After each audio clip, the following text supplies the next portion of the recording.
జ్ఞానినామపి చేతాంసి దేవీ భగవతీ హి సా బలాదాకృష్య మోహాయ మహామాయా ప్రయచ్చతి.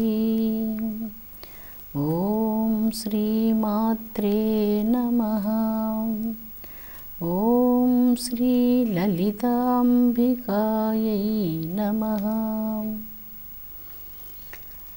అమృతాత్మస్వరూపులైన మీ అందరికీ మీ తల్లి అవ్యాజ్యమైనటువంటి మాతృప్రేమను అందిస్తూ శ్రీ లలితాంబికాదేవి యొక్క దివ్య సహస్రనామాలలో సింజానమణి మంజీర మండిత శ్రీపదాంబుజ అన్నటువంటి మంత్రాన్ని మనం చెప్పుకుంటున్నాం. ఈ మంత్రం 16 బీజ మంత్రాలతో కూడి ఉంది. నామంగా గోచరిస్తూ మంత్రంగా ఉన్నటువంటి మంత్రాలు లలిత రహస్యనామ సహస్రాలు.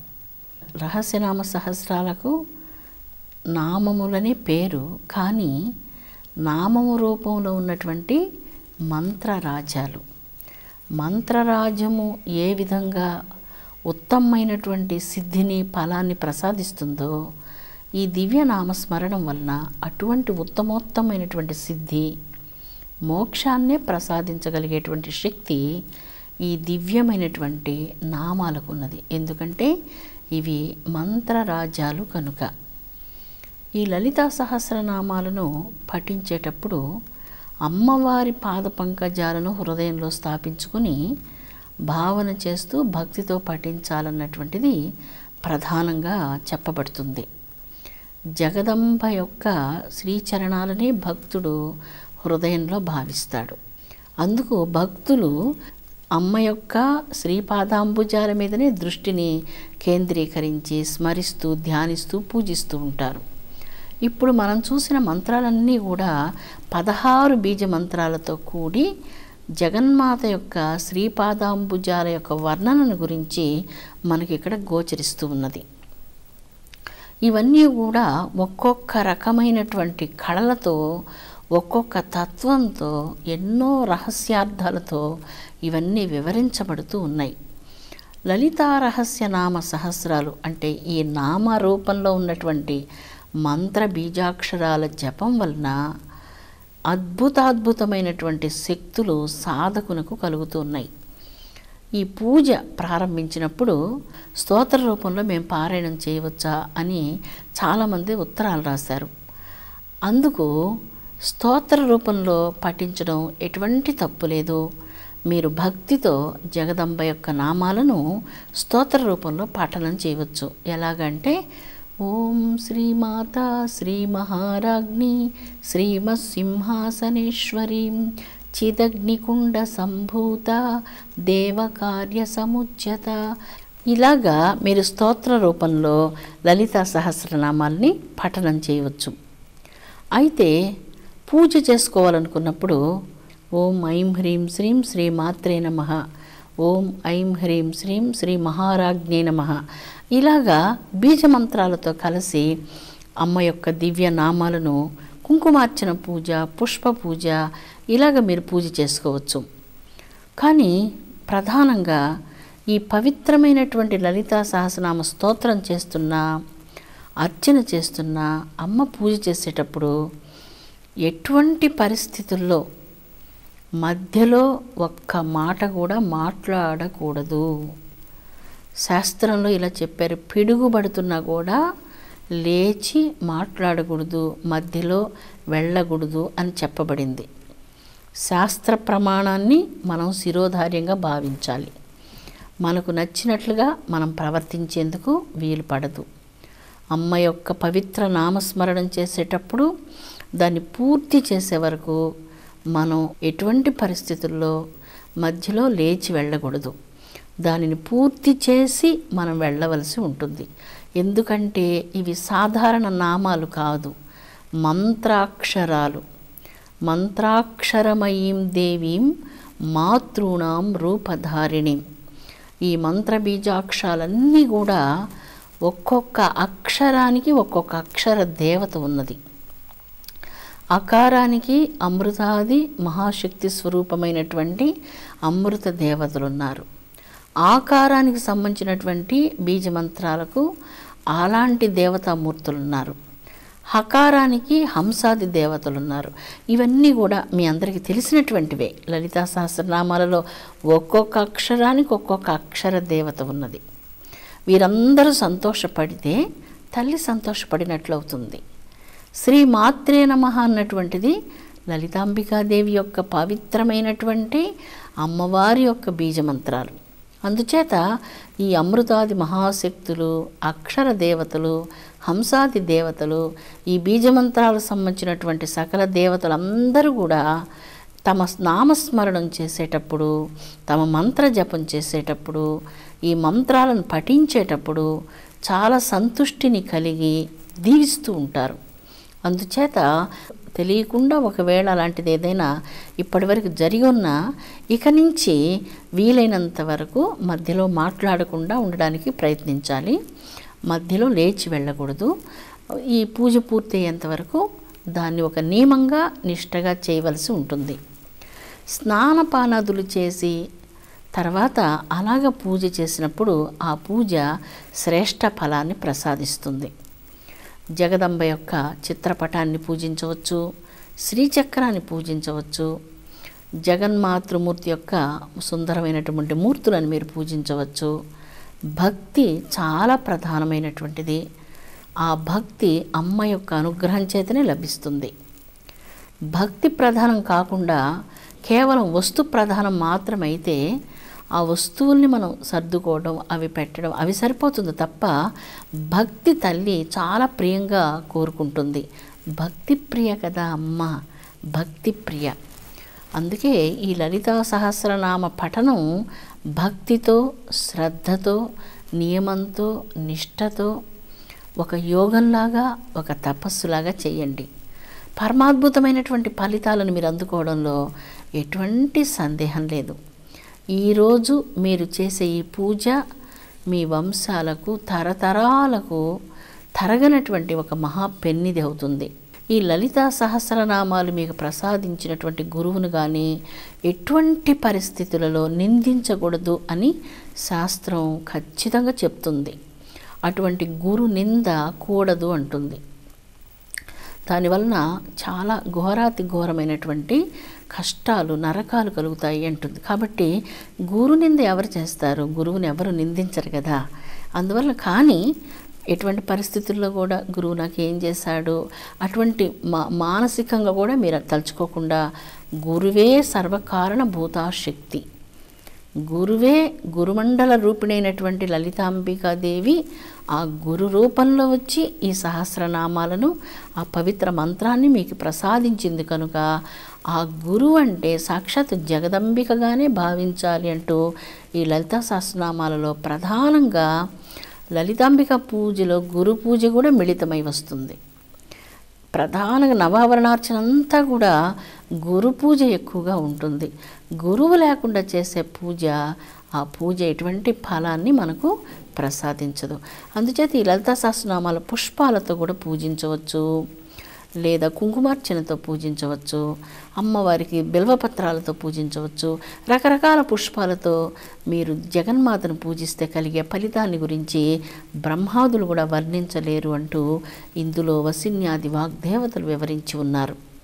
లలితాంబిక రహస్యనామ సహస్రాలు పఠించేందుకు ఒకవేళ గురువు మీకు బాలా మంత్రోపదేశం ప్రసాదించి ఉంటే నిజంగా మీరు చాలా అదృష్టవంతులు.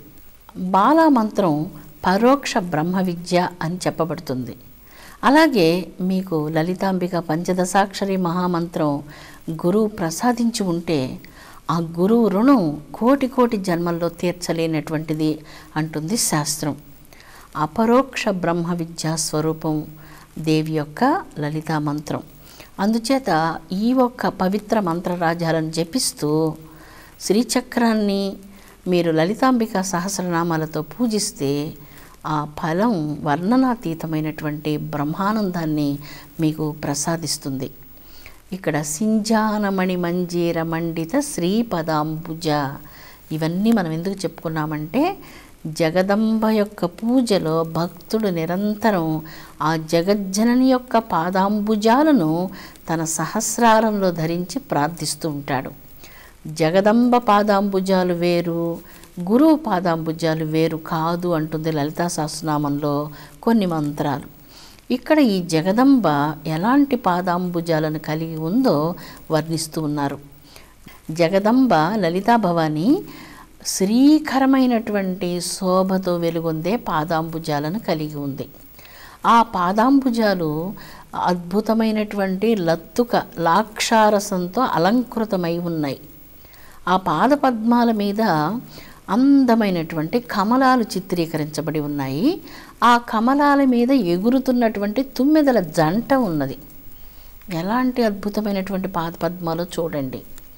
కమలాల యొక్క కాంతిని పరిహాసం చేసేటువంటి కమలకాంతి వర్ణంతో జగదంబ పాదకమలం విరాజిల్లుతూ ఉన్నది.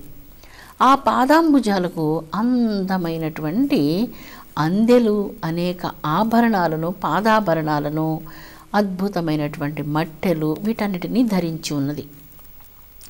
సింజాన అంటే ధ్వనించుచున్నటువంటి పాదాభరణాలు, పరమాద్భుతమైనటువంటి మణులు అలంకరించబడి ఉన్నాయి ఆ పాదాభరణాలకు. ఆ మణులు ఎంతో దేదీప్యమానమైనటువంటి కాంతి లహరులు వెదజల్లుతూ ఉన్నాయి. ఆ పవిత్రమైనటువంటి మణులు చిన్న చిన్న జాలరుల వలె వ్యాపించి వానిలో నుంచి పరమాద్భుతమైనటువంటి ఒక శబ్ద రవళి వినిపిస్తూ ఉంది.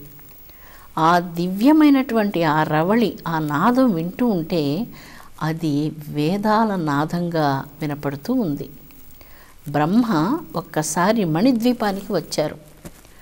ఆ సందర్భంలో బ్రహ్మదేవుడు జగజ్జనని అయినటువంటి లలితా భవానీదేవి యొక్క శ్రీపాదాంబుజానికి నమస్కారం చేశారు. నమస్కరిస్తున్నప్పుడు సింజానమణి మంజీర మండిత శ్రీపదాంబుజ అన్నటువంటి ఈ మంత్రంలో ఉన్నటువంటి అర్థం ఆయనకు వినపడింది. అంటే ఆ శ్రీపాదాంబుజాలకు నమస్కరిస్తున్నప్పుడు అద్భుతాద్భుతమైనటువంటి నాదం ఆయన వింటున్నారు. ఆ నాదం ఎక్కడి నుంచి వస్తుంది అని బాగా గమనించినప్పుడు తాను నమస్కరించినటువంటి ఆ శ్రీపాదాంబుజంలో నుంచి ఆ నాదం వెలువడుతున్నది అని బ్రహ్మ గ్రహించారు. ఆ నాదాన్ని శ్రద్ధగా ఆలకించగా ఆ నాదం మరేమో కాదు, చతుర్వేదాల యొక్క నాదం. చతుర్వేద నాదభరిత ఓంకారమే దేవి పాదం. ఆ చతుర్వేదాలన్నీ కూడా ఎక్కడి నుంచి వచ్చాయి? ఓంకారంలో నుంచి వచ్చాయి.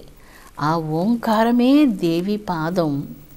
పరమాద్భుతమైనటువంటి మాణిక్యాలు కలిగినటువంటి, మణులు కలిగినటువంటి మంజీరాలను ధరించి వజ్రవైడూర్య ఖచ్చితమైనటువంటి బంగారు మట్టెలతో ప్రకాశిస్తున్నటువంటి జగదంబ యొక్క పాదాలు వేదనాదంతో, అద్భుతమైనటువంటి వేదధ్వనులతో అలంకృతమై ఉన్నాయి. లాక్షారసంతో అలంకృతమైనటువంటి ఆ పాదాంబుజాలకు బంగారు కడియాలు, బంగారు ఆభరణాలు అలంకృతమై ఆ ఆభరణాల యొక్క ధ్వనులలో నుంచి వేదాలు వినపడుతున్నాయి. ఆ వేదాలు స్వయంగా విన్నటువంటి వ్యక్తి సృష్టికర్త అయినటువంటి బ్రహ్మదేవుడు. ఆయన విని ఆ వేదనాదానికి నమస్కారం చేసి ఆ వేదాలు జగదంబ ఆయనకు అనుగ్రహించింది. దుర్గమాసురుడనేటువంటి రాక్షసుడు వేదాలను అపహరించినప్పుడు దుర్గమాసురుని సంహారం చేసి దుర్గాదేవి అనే దివ్యనామంతో తాను విరాజిల్లుతూ వేదాలను తిరిగి బ్రహ్మకు అనుగ్రహించినటువంటి జగదంబకు నమస్కారము.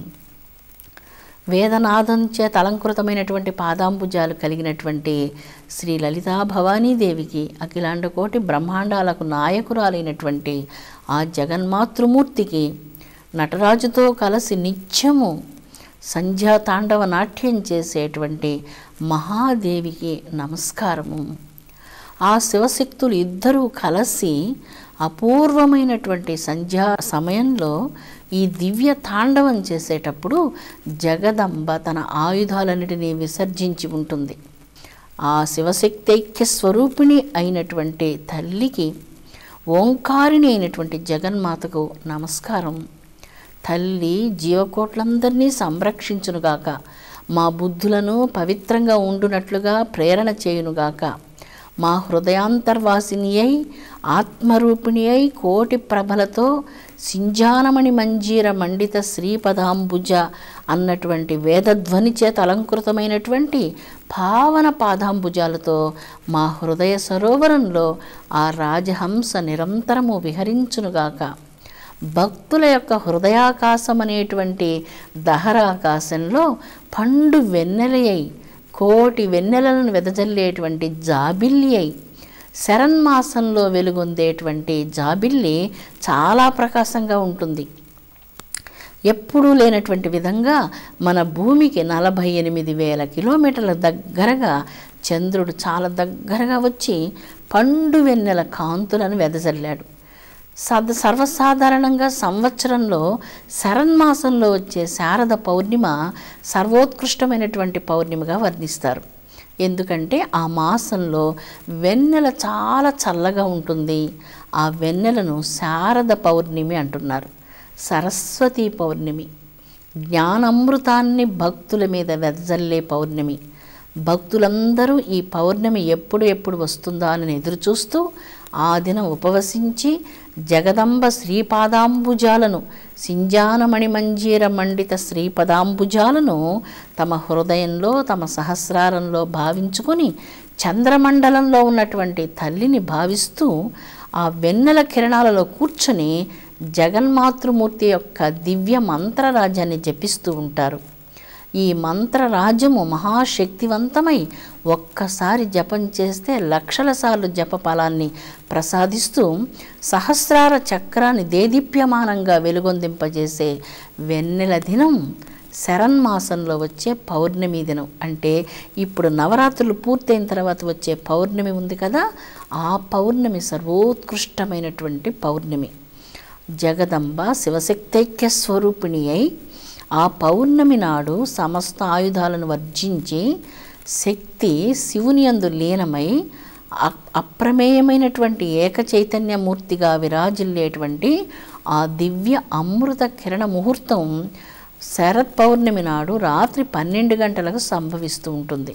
అందువలన భక్తులందరూ ఆ కిరణ ముహూర్తం కోసం నిరీక్షిస్తూ జగదంబను వేడుకుంటూ ఉంటారు.